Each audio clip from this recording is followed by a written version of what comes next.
कीजिए। जो अनहोनी होए,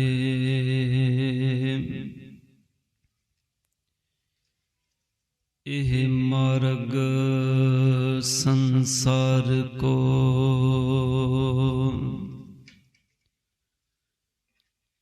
नानक थिर नहीं कोय।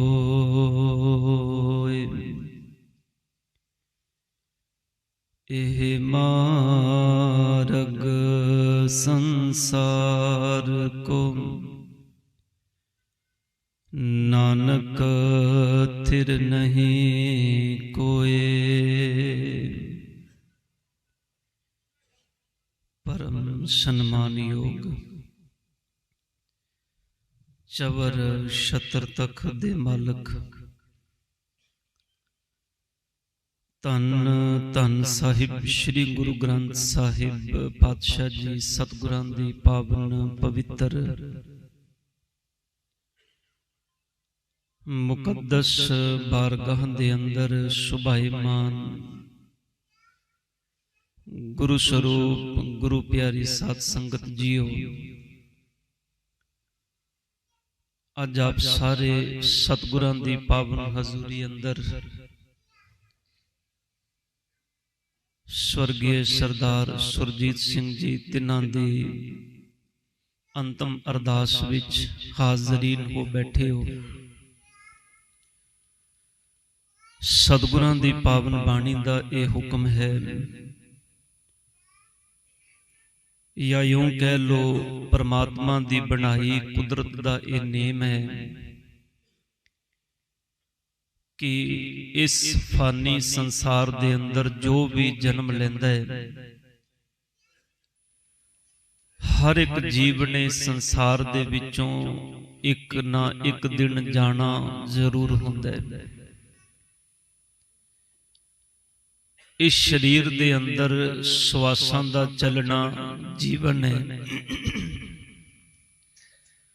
ते शरीर दे अंदरों श्वासां दा निकल जाना मौत है। जिथे संसार दे अंदर जीवन ते मरण, श्वासां दा चलना ते श्वासां दा निकलना है, उथे गुरबाणी ने जन्म ते मरण दी गल इस तो अगे कीती है। तुसी बाणी विचों बड़े प्यारे बचन पढ़दे हो। आप जितने गुरसिख सज्जन बैठे हो, बाणी पढ़न वाले हो, सब कहंदे ने मरणं बिसरणं गोबिंद। मरना की है? परमात्मा नूं विसर जाना ही मरना है। क्योंकि जेड़ा संसार दा नेम है, इंदे अंदर ते जो जीव पैदा होया है, उन्होंने मेरे सतगुर दी बाणी कहती है, जो उपजियो सो बिनस है। और ये नियम किसे एक बंदे ते लागू नहीं हुंदा। सतगुर कहते ने इंदे अंदर जो भी जन्मे है, सतगुर जी बाणी विच कहते ने बादशाह शाह वापारी मरना। इन्ना ही नहीं, पातशाह कहते ने तुसी इत्थे भी किते भुलेखा ना खा जाया जे भी शायद मैं जिन्हां दा नाम लिया उही मरनगे। सब कहते ने जो दिसै सो कल है करना। जो नजर आ रहा सतगुर कहते ने वो सब मौत दे अधीन है। उन्होंने हर एक चीज नूं मौत ने अपने वस विच करना है। गुरु नानक पातशाह जी का बचन है तिलंग राग दे अंदर, सब कहते ने दुनिया मुकामे फानी। पातशाह कहते ने जिहड़ी दुनिया नजर आ रही है ना, इस दुनिया का मुकाम इत्थे रहना नहीं है। इस दुनिया का मुकाम है इथों फना हो जाना, इथों खत्म हो जाना। दुनिया मुकामे फानी तहकीक दिल दानी। पातशाह कहते ने इस गल नूं अपने दिल दे अंदर पक्के तौर ते जान ले। मम सर मुए अजराइल। मम दा मतलब होंदा है मेरे। मूए कहते ने केसां नूं। पातशाह कहते ने जिहड़ा अजराइल है ना, मौत दा फरिश्ता है, उन्हें मेरे केसां नूं अपने हाथ विच फड़िया होया ते उन्हें हाथ विच फड़ के सिर्फ उन्होंने एक उड़ीक है, उन्होंने एक उड़ीक है परमात्मा दे हुक्म दी। जिदन परमात्मा दा हुक्म होना है ना, सतगुर कहते ने उन्हें फिर वालां तो घड़ीस के लै जाना है, उन्हें छड़ना नहीं। पातशाह जी कहते ने मम सर मुए अजराइल गिरफ्तें दिल हेच ना दानी। जीवन की है बाणी कहती है, जीवन की है बाणी कहती है, मरना की है। संसार दे अंदर श्वासां दा चलना जीवन है, श्वासां दा खत्म हो जाना मौत है। पर पातशाह कहते ने मरणं बिसरणं गोबिंद जीवनं हर नाम त्यावने। पातशाह कहते ने जीवन है परमात्मा दे नाम नूं ध्याउणा। सतगुरु गुरु नानक पातशाह जी लाहौर की धरती ते गए ने ते सतगुरां दे चरनां दे विच एक 9 साल दा बालक रोज आके सेवा करदा है, रोज आके। गुरु नानक पातशाह जी ने वेखिया भी जिन्नी देर तक बाणी दी कीर्तन हुंदा है, चर्चा हुंदी है, ये बच्चा सामने बैठ के बड़े ध्यान नाल सुनदा है, फिर सेवा भी करदा है। सतगुरु ने एक दिन पूछ लिया, पातशाह कहन लगे बेटा तू संगत विच सब तो मोहरे होके बैठना है। तेरी उम्र दे बच्चे बड़े चंचल होंदे ने, उन्हां नूं बिठाइए भी ते ओह बहिंदे नहीं, पर तेरे अंदर वो चंचलता नहीं। की कारण है? तू इन्ने ध्यान नाल बाणी भी सुनदा है, सेवा भी करदा है। ते उस बच्चे ने बड़ा बाकमाल दा जवाब दिता, कहन लगे सतगुरु गुरु नानक पातशाह जी मैं मौत नूं समझ लिया। ध्यान देना, वो बच्चा धन गुरु नानक पातशाह जी नूं कहंदा सतगुरु जी मैं मौत नूं समझ लिया। सतगुरु बड़े हैरान हुए, कमाल दी गल है, इन्नी छोटी उम्र दे अंदर ऐसा जवाब। पातशाह कहंदे ने मैं तेरी गल समझिया नहीं, मैनू अपनी गल थोड़े विस्तार नाल समझा। कहंदा सतगुरु गल यह है जिहड़ी मेरी मां है ना, उन्हें एक दिन मैनू आखिया तारू मैं चुल्हे ते पतीला ते रख आई हाँ, पर मैं लकड़ा रख के अग बालना भुल गई हाँ। जा तारू चुल्हे दे विच अग बाल के आ। कहंदा मैं ना समझ सा, मैं चुल्हे दे कोलों चला गया, ਜਿਹੜੀਆਂ ਮੋਟੀਆਂ ਮੋਟੀਆਂ ਲੱਕੜਾਂ ਪਈਆਂ ਸਨ मैं चुल्हे दे विच रखियां ते मैं उन्हां नूं अग देण लगा। किन्नी देर हो गई वो लकड़ां नूं अग लगे ही ना। किन्नी देर बाद मां फिर पुछदी है तारू की गल लकड़ां नूं अग नहीं लगी? कहंदा नहीं मां मैं बड़ा यतन कीता है। कहंदा मां उठ के आई, उन्हें वेखिया ते उन्हें मैनूं झिड़क के आखिया तारू एडियां मोटियां लकड़ां तू चुल्हे विच रखियां ने, इन्हां नूं किवें अग लगेगी? पहलों छोटियां लकड़ां चुल्हे विच रख। मां ने छोटियां लकड़ां चुल्हे विच रखियां, अग लाई ते उसे वक्त अग लग गई। ते जदों अग लगी मां ने फिर उत्ते वड्डियां लकड़ां रख दित्तियां। सतगुरु गुरु नानक पातशाह जी मैनूं समझ आ गई उस दिन कि इस संसार दे अंदर हो सकता है मोटियां लकड़ां प्रतीक ने वड्डे जीवन दियां। हो सकता कोई 80 साल दा होवे, 90 साल दा होवे, 100 साल दा होवे। छोटियां लकड़ां ने प्रतीक बचपन दियां, बालपन दियां। कहंदे मैनूं समझ आ गई सतगुरु जी मां दी गल। मैं ये सोचना सा भी अजे उम्र केड़ी है, पर मैनूं उस दिन समझ आई वड्डियां लकड़ां नूं हो सकता है अग बाद विच लगे, पहलां छोटियां नूं ही लग जाए। सतगुर बाणी विच कहंदे ने गग्गा गोबिंद गुण रवो, सास सास जप नीत कहां बिसासा देह का। बिलम ना करहो मीत नह बारिक नह जोबने नह बिरदी कछ बंद। ओह बेरा नह बूझिए जो आए परै जम फंद। साहब कहंदे ने वो वेले दा किसे नूं पता नहीं। ध्यान देना साध संगत, सतगुर ने किरपा कीती, पातशाह जी ने ना सिख नूं एक मुकम्मल तैयारी नाल जोड़िया। ध्यान देना एक शब्द बाणी विचों तुसीं पढ़दे हो भाणा।